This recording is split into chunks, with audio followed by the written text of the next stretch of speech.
আমি তো 5 ওয়াক্ত নামাজ পড়তাম এবং সবগুলো রোজা রাখতাম, তাহলে আমার উপর কেন আযাব নাযিল হইতেছে? তুই নামাজ থেকে পড়তি কিন্তু ভাইয়া আমি একটু আমার বান্ধবী বাসায় যাচ্ছি, আজকের পর আমি ওর কাছে শিখে নিব। হ্যাঁ যা, কিন্তু এই বোরকা পরে না, ব্র্যান্ডের কাপড় পরে যা। এই বোরকা পরে গেলে আমার অসম্মান হবে। যা। তুই তোর মা বোনকে পর্দা করার জন্য নিষেধ করতি, তার জন্য তোর উপরে আযাব নাযিল হইতেছে।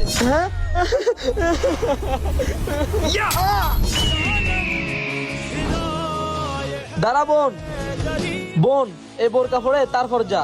জি ভাই। যাদের ছোট বোন আছে তারা কমেন্টে বলি আলহামদুলিল্লাহ।